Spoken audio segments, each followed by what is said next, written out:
Starting today, I've decided to support Amy and Olivia. Next to my husband Scott, who returned home, was my sister-in-law and her child. My husband Scott arbitrarily decided to support them, prioritizing my sister-in-law and her child over me and our daughter. I've had enough. It's time for me to turn the tables and leave him. This is a story of how I got revenge on the worst sycophantic Scott. My name is Emily. It's been 5 years since I married Scott. Scott and I have a daughter, Luna, who is now 4 years old.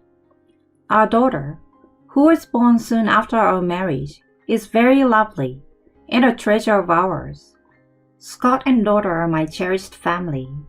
Or maybe I was the only one who thought so. One day, I was making curry with my daughter while waiting for Scott to come home. "Mom, won't Dad come back if he has power?" Dad is late today. I wonder what happened.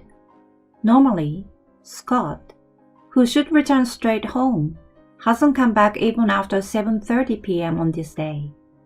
No response with calls or messages. "Mom, I'm hungry." "You're right. Okay, let's eat without him today." After finishing the meal with my daughter and cleaning up, Scott finally returned. "Welcome home." "Wait, huh?" Next to Scott were my sister-in-law, her daughter, and an abundance of luggage for some reason. "Scott, what the hell is going on?" In a situation I couldn't comprehend, he started saying something outrageous. From today, I've decided to support Amy and Olivia at home. Huh? Support them? These two? I don't understand. Couldn't you have said something before bringing them here? My head couldn't catch up with the unexpected development. I managed to squeeze out some words. Support? Why all of a sudden? I haven't heard anything about it. It was decided abruptly, so what can you do? Amy had a fight with her husband, and that's why I got a call. Support? But specifically until when? We don't have extra rooms in our apartment. I expressed my concern indirectly, but my husband seems indifferent. Just lend your room. Huh? Mine? If you move to Luna's room, then there should be enough space for Amy and Olivia. What the hell is that? My husband casually forces me to endure.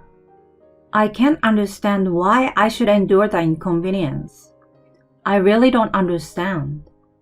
With a big smile on his face, my husband invited his sister and her daughter in, and gently told them both, From today on, make yourself at home here.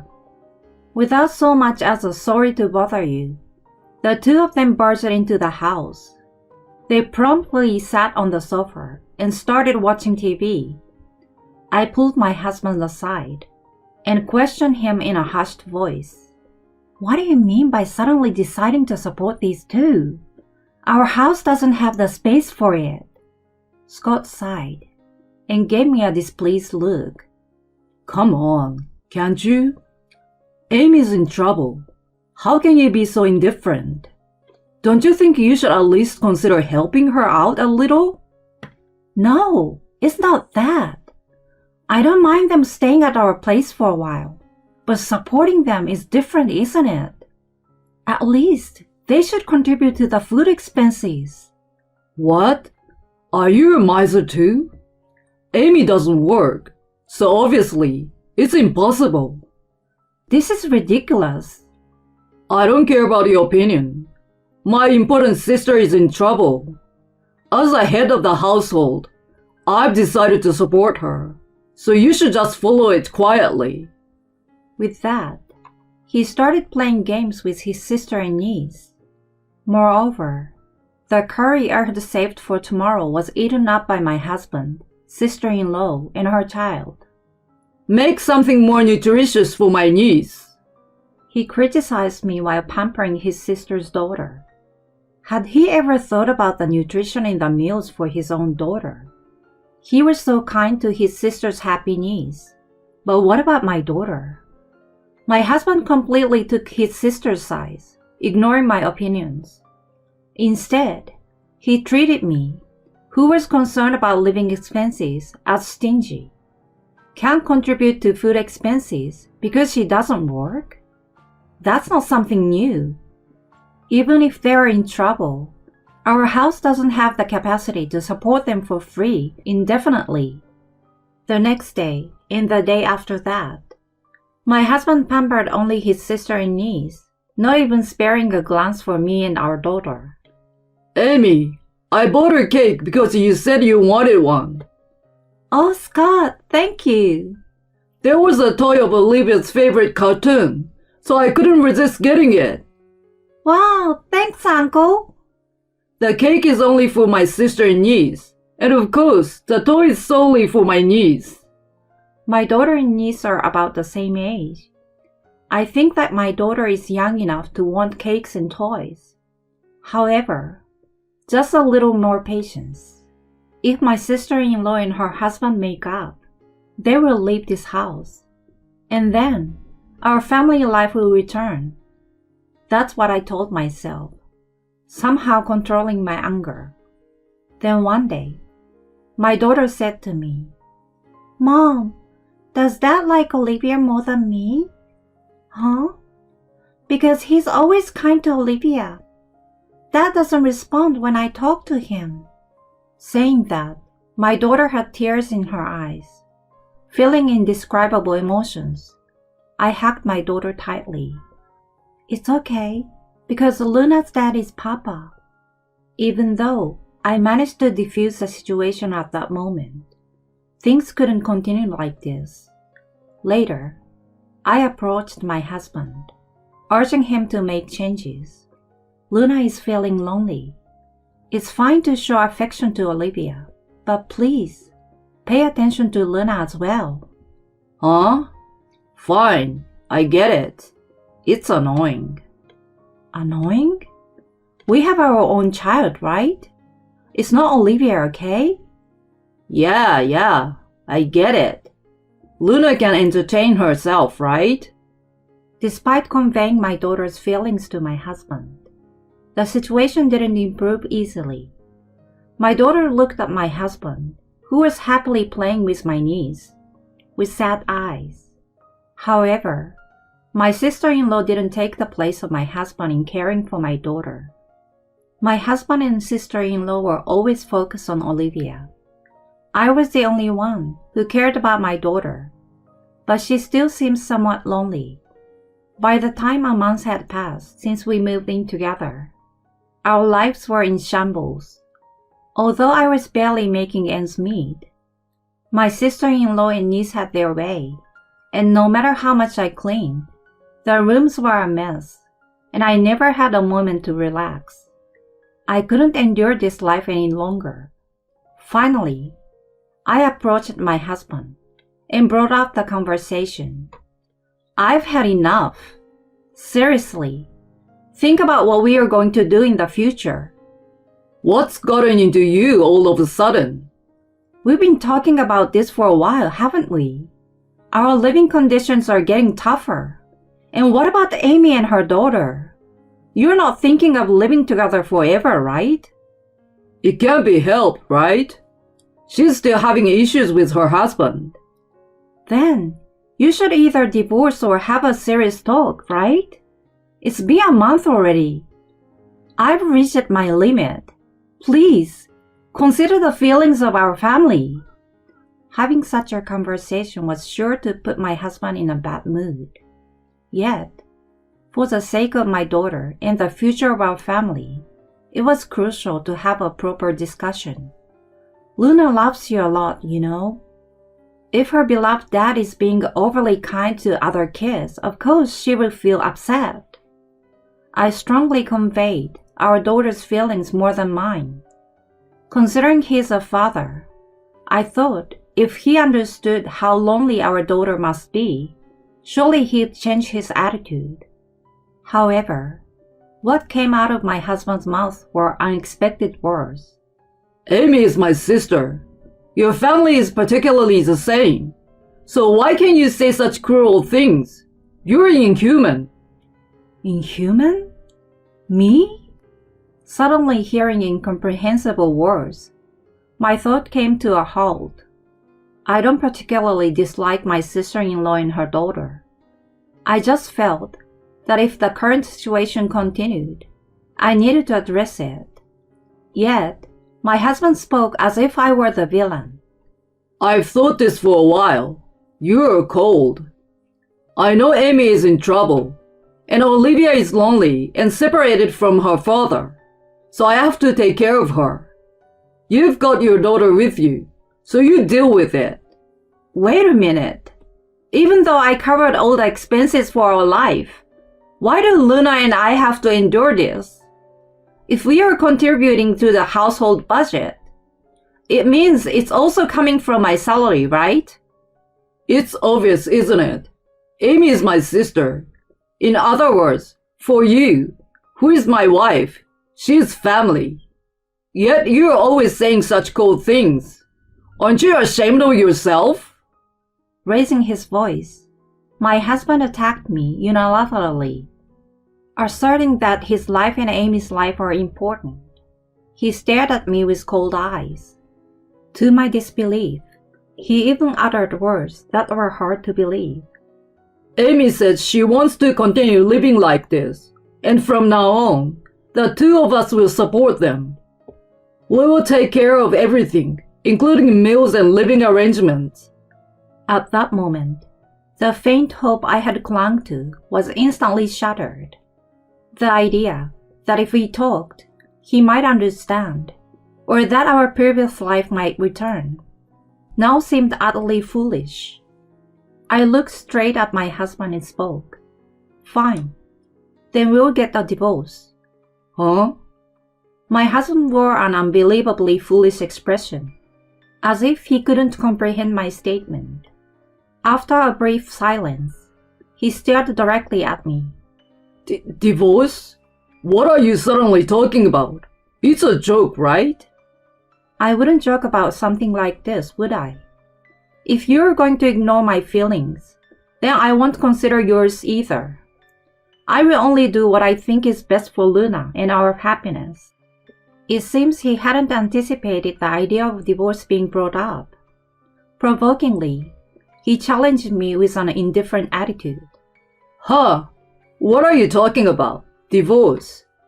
There is no way you can raise Luna by yourself, right? Certainly. Raising the child alone would be tough, but it's much better than continuing this life. If you are going to say that, then file for divorce. I will sign it. But if you later say, I don't want a divorce after all, it will be too late. Did he think I would refuse? I took out the green paper I had prepared and handed it to him with a pen. Presented with the divorce papers, my husband froze, continuing to glare at me without making any effort to fill it out. What's wrong? You said you'd willingly write it, right? No. Clearly flustered, I forced the pen into his hand. Come on, sign it. You said you would sign it, didn't you? No, that was just a joke. Huh? A joke? You said it's late to say later that you still don't want a divorce. You talk a big game, but in the end, you don't want to get divorced. Shut up! Fine. I will sign it if that's what you want. Having signed his section, he thrust the paper toward me. There, it's signed. Now there's no room for complaints, right? Now get out. You're in the way. I calmly say back to him, No, you're the one who is leaving. What? What is not the right response? Did you forget that this apartment is contracted under my name? Oh. Also, ever since you started supporting your beloved sister, even though you put in money, it wasn't enough, and I covered everything. And you still wanted to continue living here? Are you stupid? Are you okay? At that moment, a voice shouted from behind. Hey, what's going on? My sister-in-law ran over to my husband and grabbed his collar. Scott, what on earth is going on? You said we would always stay here, right? Was it a lie? Amy, it's not like that. Don't lie. I trusted you to keep us at home forever. I don't get it. Why are you being kicked out of your own house? I didn't expect things to get this bad. What? Make things work out with your own wife. What did you say? Frustrated with the pointless quarrel between the foolish siblings, I threw their luggage out of the entrance. Hey, wait a minute. What are you doing? My sister-in-law approached me, but now that I've decided on the divorce, I have no obligation to treat her kindly. I'm just moving your belongings outside. Or rather, isn't this trespassing? Can you leave soon?